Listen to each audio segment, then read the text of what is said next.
5.13. El materialismo mercantil. Vivimos en un sistema económico-político en el que casi todo se compra y vende, a través de intercambios mercantilistas, en donde también los seres humanos forman parte del mercado de la oferta y la demanda. Seres humanos que se compran y venden en un neoesclavismo disfrazado, explotador, enajenante. Existe aún un comercio humano sin precedentes en la historia de la humanidad, que por su volumen y por todos los intereses creados, significa el cuarto lugar en ganancias a nivel mundial. Socialmente, ha habido una pérdida de los valores éticos y se ha creado una falsa conciencia materialista que nos deshumaniza. En esa dinámica enajenante, demencial, que impide contemplar la belleza de los más puros y nobles sentimientos humanos, perdemos nuestra dimensión espiritual. Por ello, se enmaraña la esencia humana con la dinámica del mercado, perdiéndose la solidaridad humana, la generosidad, la gratitud, la compasión, la misericordia, la desigualdad, el respeto por sí mismo y por los demás seres humanos. 5.14. La ambición y el poder. Otros obstáculos al desarrollo de la plena conciencia son la ambición insaciable, el deseo infinito de tener poder y el ego extralimitado. Como ya se ha mencionado, el poder es la capacidad de influir en el otro, a favor de un interés particular, en la ejecución de una obra, una tarea, en la toma de una decisión, en el observar una conducta determinada. Ejercitando el poder con todo lo disponible para imponer un deseo, una ideología, una pauta de consumo, una forma de pensar, de ser, de actuar, de vivir, ya sea a nivel individual o social. El deseo de poder ha sido una condición muy generalizada en la mayoría de los seres humanos, que a través del transcurso de la vida esa ambición por el poder difícilmente se extingue. El poder, la riqueza y la eterna juventud han sido tres deseos constantes en los seres humanos. Hay distintas clases de poder. Por ejemplo, tenemos el poder económico, tecnológico, político, ideológico, religioso, científico, militar, físico, mental, mágico, mítico, el de los medios de comunicación. Por ejemplo, el uso de armas y el uso de la fuerza se impone al poder. Las personas sometidas por algún tipo de poder pierden su conciencia y quedan a expensas de los intereses y propósitos de quienes les han sometido y manipulado.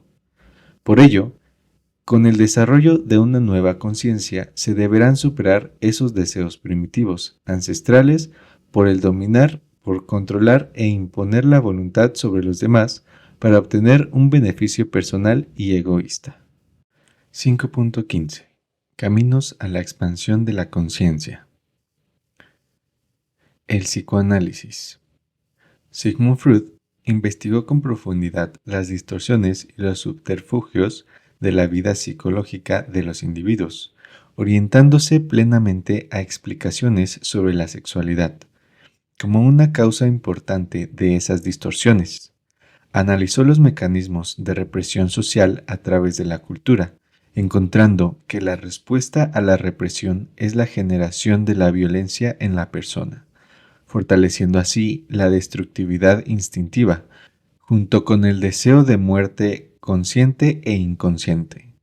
Freud y Jung se enfocaron en analizar la inhibición de la satisfacción sexual, para explicar los desequilibrios psíquicos y estudiar las razones al rechazo a la sexualidad, llegando al punto opuesto del placer y buscar inconscientemente la misma muerte. Freud propuso la existencia de un deseo de muerte, equivalente al deseo de vivir, donde los seres humanos no son buenos ni malos, solamente están impulsados por dos grandes pulsiones, de la vida y de la muerte, pero también movidos por la dicotomía del principio del placer y el principio de realidad, que también determinan las conductas del ser humano. La perspectiva de Jung sobre las inhibiciones a la sexualidad es solucionada y reemplazada lentamente por metáforas, analogías y símbolos en la vida consciente e inconsciente del ser humano. No obstante, el motivo sexual reaparecerá intensamente durante regresiones de la vida mental del paciente, según Freud. Jung, en cambio, señala que la transformación de la libido no ocurre por medio de un conflicto entre el impulso sexual y la realidad externa, sino más bien por medio de la intervención de un mecanismo intrínseco de la naturaleza humana, que desde la óptica de este trabajo sería la partícula primigenia esencial de toda transformación. El mecanismo interno autogenerado por la partícula primigenia esencial de toda transformación funciona como un tripié hélice, generando a la vez su propia autonomía, que garantiza su expansión y evolución al manifestarse tanto en el ser como en el hacer. El enfoque freudiano también plantea la evolución y transformación a través de la lucha entre el principio de vida y de tánatos. Las fuerzas o pulsiones psíquicas estudiadas por Freud y sus discípulos se reducen a una dicotomía del eros y la de tánatos, desde la perspectiva de la mitología griega. El ser humano se debate entre el construir y el destruir, según Freud. También hay lucha entre el placer y la necesidad de enfrentar la realidad para transformarla. El aceptar y ajustarse a la realidad es también aceptar el dolor y el deseo de cambiar la realidad, que nos orienta al eros. En cambio, el principio del placer, por el simple placer, rehúye al dolor, que evade la realidad y lleva a la persona hacia el tánatos, la autodestrucción. Enfrentando a la persona con el principio de realidad y su deber ser, sus valores y su propia ética. La historia de la tragicomedia humana se puede sintetizar entre estas dos dicotomías, ser o no ser, vida o muerte, y principio del placer contra principio de realidad, donde finalmente se interconectan las pulsiones con los principios de realidad y de placer, como lo explica Freud, en donde solo el placer por el placer conduce a la destrucción y al tánatos, y el principio de realidad conduce al eros, a la vida, a la transformación de la realidad. El concepto freudiano de eros relacionado a la sexualidad, Jung lo enriquece al llamarlo la libido. La libido, o la energía de la sexualidad, para Freud es la fuerza motriz en todo ser vivo, y bajo esa necesidad de reproducción y preservación de la especie, gira toda la vida. Sin embargo, el concepto de eros va a ser reinterpretado y enriquecido por Jung y Fromm, redefiniéndolo como una energía que abarca más que la pura sexualidad y que abarca todos los aspectos de la vida del ser humano, tales como la creatividad, la necesidad de trascendencia, el deseo de justicia, la realización mediante el trabajo, las emociones, los sentimientos, los ideales, pensamientos, valores, creencias, actitudes y conductas. Erich Fromm también argumentó que el impulso sexual, tal como lo emplea Freud, debe ir más allá de la sexualidad física y comprende muchos otros aspectos en la vida de las personas, coincidiendo con la teoría de la energía de Jung y la libido, la cual comprende la psique del ser humano en todas sus dimensiones. Pero también Jung relacionó la libido con la genética, estableciendo que la pérdida de la libido significa la pérdida de la realidad. El objeto del psicoanálisis desde la perspectiva de Freud es el hacer consciente al inconsciente, sustituyendo el id por el ego. Su principal objetivo es descubrir el contenido del inconsciente en la personalidad del individuo, partiendo de la premisa que aquellos impulsos instintivos vivos en la primera infancia fueron reprimidos violentamente y han sido causas de traumas, trastornos y perturbaciones en la salud mental. Por ello, el psicoanálisis como terapia traería del inconsciente esos traumas al consciente y al momento presente, para así poder curarlos.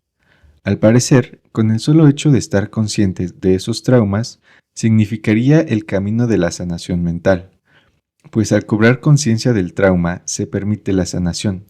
De ahí la importancia de la conciencia plena para transformar la realidad desde la perspectiva freudiana. Desde la perspectiva teórica de Carl Jung, La regresión y la progresión de la libido son dos términos muy importantes en su teoría del movimiento y dirección de la energía.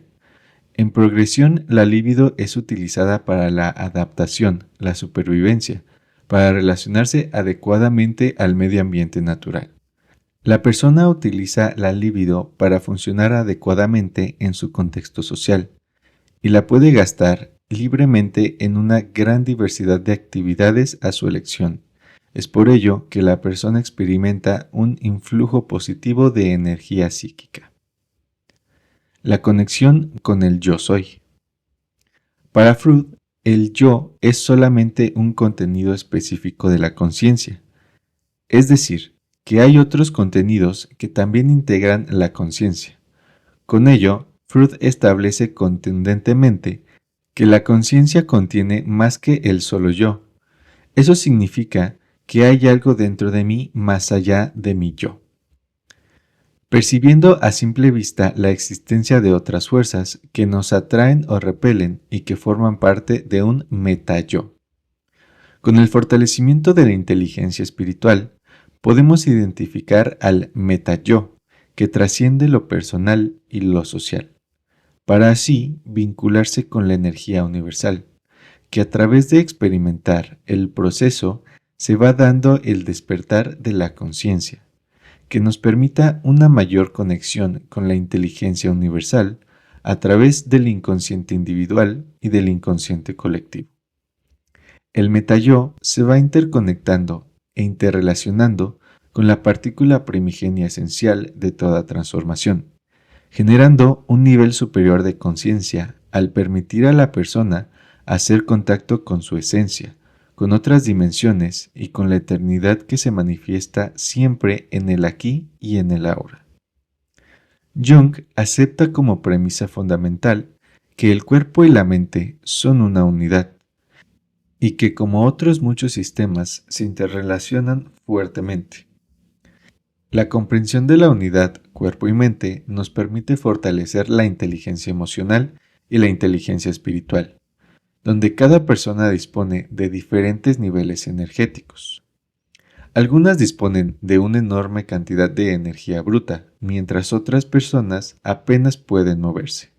Por lo tanto, el aspecto biológico de la persona afecta considerablemente el lado psicológico, anímico y el poder sentirse bien físicamente. Contribuye a vigorizar la propia reserva de energía psíquica, que se puede canalizar en el fortalecimiento de la inteligencia emocional y espiritual para robustecer el cuerpo físico, que además requiere una buena alimentación balanceada, de ejercicio cotidiano, la eliminación de pensamientos tóxicos, vicios, erradicar miedos, apegos y el tener una actitud optimista y alegre. El propósito fundamental es lograr que el meta-yo alcance la capacidad de una conciencia superior, para conectarse con la fuente del conocimiento universal, a través de nuestra inteligencia espiritual. Finalmente, el yo y el conocimiento universal forman parte de una gran unidad integrada y constituida por la partícula primigenia esencial de toda transformación. Para poder encontrar de esa forma el yo soy, que Jung plantea en su publicación La estructura del alma, donde describe un mapa de la psique, en la que detalla sobre la conciencia humana y su más céntrica característica, que es el yo. Entendiendo ese yo como un término técnico cuyo origen es la palabra latina ego. Por lo tanto, la conciencia no está plenamente bajo el flujo del yo, aun cuando éste adquiera la suficiente distancia como para poder observar y estudiar su flujo. El yo se mueve dentro de la conciencia, observando, seleccionando, dirigiendo la actividad motora hasta cierto punto. Con este enfoque nos acercamos a los confines de los grandes misterios, las bases de la percepción extrasensorial, las sincronías, las intuiciones, las curaciones milagrosas, la telepatía, telequinesis y otros fenómenos más comúnmente denominados paranormales. El hecho que Jung desde una óptica del método científico, quiso demostrar su hipótesis de la energía psíquica a través del estudio del inconsciente personal y del inconsciente colectivo. La conexión con el ser. El filósofo alemán Immanuel Kant mencionó la cosa en sí. La cosa en sí, según Kant, es incognoscible e inabordable para el ser humano. Es todo aquello que está más allá de la comprensión del conocimiento y del entendimiento humano. Las ideas de Kant influyeron en Jung, al grado que Jung planteó que la psique tiene un límite en el cual los estímulos o contenidos extrapsíquicos no pueden ser experimentados conscientemente. Por lo tanto, la experiencia humana es limitada, ya que la psique es limitada, por lo que se puede deducir que Jung no era un panpsíquico, es decir, alguien que afirma que la psique está en todas partes y lo constituye todo, reforzando la idea de que el mundo es mucho más grande que la psique. Lo cierto es que hay una realidad más allá de nuestras capacidades cognitivas, de nuestras capacidades perceptivas. Existen una serie de dimensiones, realidades, que apenas podemos vislumbrar o intuir, deduciéndolas ya por medio de la ciencia, la filosofía, las religiones, o bien a través de la alteración de nuestra conciencia. La búsqueda del ser en sí ha sido incesante en la historia de la humanidad, que va más allá de los enfoques religiosos. Para Platón, el conocimiento del ser en sí permite el pleno desarrollo del ser humano, la búsqueda de lo bueno, lo justo y lo bello, permitiendo esa conexión entre el mundo material y la parte del universo intangible para nuestros sentidos. La mayoría de las personas, en promedio, viven como el hombre de la famosa caverna de Platón, que solo ven las sombras y la confunden con la sustancia. Una vez que la persona reconoce su error, entiende que las sombras no son la sustancia, pero al momento que se ilumina la conciencia de las personas, abandonan la caverna, la oscuridad, los miedos, los sufrimientos y despiertan al conectarse con su ser. Cuando Buda comenzó su búsqueda, se dividió a sí mismo. Existía la realidad que él quería ver y alguien que quería verla. Más tarde, en vez de salir fuera, Buda se dirigió hacia adentro, y ahí estaba la realidad que buscaba, donde Buda es la realidad y la realidad es Buda. Otra gran metáfora que nos presenta el Dr. Suzuki es aquella que dice: Dios deseaba verse a sí mismo, y cuando esta idea se despertó en él, a partir de aquel momento creó un espejo de conciencia. Dios se vio a sí mismo en el espejo, y en ese reflejo de sí mismo en el espejo, no era Dios. Al hacerse a sí mismo no Dios, al reflejarse en el espejo. Dios al hacerse no Dios, se hizo Dios. Dios al manifestarse deja de ser Dios para ser una manifestación de Dios, que ha creado y recreado la toma de conciencia por su propia creación, para regresar a ser Dios. Cuando pierde la conciencia de su ego y deja de ser lo creado, cuando entendemos todo esto, comprendemos la esencia de todas las religiones. La conexión con nuestro verdadero ser es todo un proceso. Por ejemplo, la captación inmediata del mundo por el niño es interior al pleno desarrollo de la conciencia. La objetividad y su sentido de la realidad es diferente. Por ello, el niño no está obstruido por un modelo mental, y su interpretación de las cosas son distintos del yo. En este estado, el inconsciente es instintivo, no va más allá de los animales o los niños, siendo más difícil la conexión con el verdadero ser, para el hombre formado y maduro, en el paso o transición del inconsciente primitivo a la conciencia en sí, en un mundo experimentado como un mundo enajenado sobre la base de la separación entre sujeto y objeto. La iluminación. Uno de los caminos para la iluminación es el Zen, que se vincula fuertemente con el pensamiento budista, para que la transformación del carácter sea una condición en el desarrollo del despertar de la conciencia, y gracias al despertar de la conciencia se alcance la iluminación en cada persona. Por ello, la codicia, la envidia, los odios, el desmesurado amor propio, la autoglorificación, los apegos, la lujuria, los celos, los vicios, deben desterrarse de nuestras formas de vida. Por otra parte, el pasado lo debemos ver con gran gratitud, el presente como una oportunidad de servir y el futuro verlo con responsabilidad. Vivir en el Zen es vivir en el camino del aprecio a uno mismo y al mundo que nos rodea, con una actitud reverente de agradecimiento y respeto por todo lo que existe, visible e invisible. El objeto ético del Zen es lograr la plena seguridad y desterrar el temor para alcanzar la plenitud y la libertad.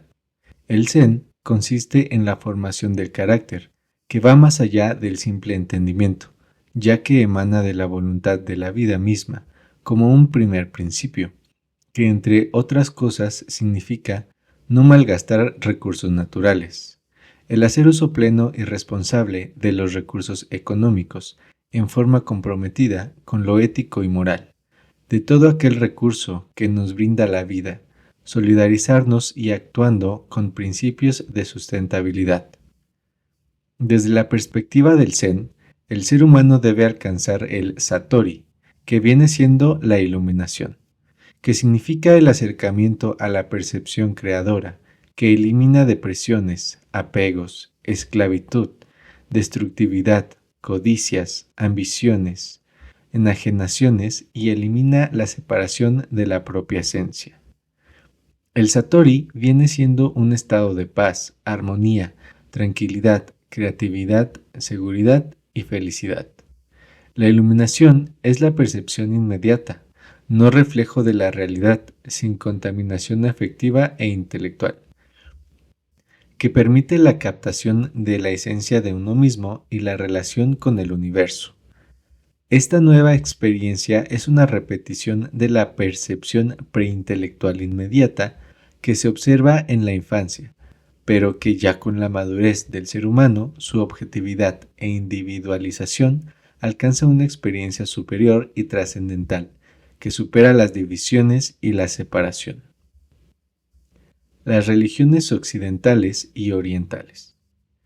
Históricamente, las religiones han jugado un papel muy importante en todo el mundo, en la incansable búsqueda de dar respuestas sobre la cuestión del origen de la materia, la vida, su naturaleza, la existencia y el futuro del ser humano. Al analizar una serie de conceptos tales como el amor, la iluminación, el nirvana, el paraíso, el cielo, la fe, la oración, los milagros, la rectitud, la bondad, la plenitud de conciencia, la gracia, los dogmas, etc. Tenemos una variedad de interpretaciones y también coincidencias sobre dichos conceptos. Entre las principales religiones tenemos el taoísmo, budismo, hinduismo, la religión de Zoroastro de Persia, la religión de Moisés en Palestina, Quetzalcóatl en México. En general, las principales religiones representan la nueva dirección espiritual que ha tomado la humanidad en los últimos 6.000 años.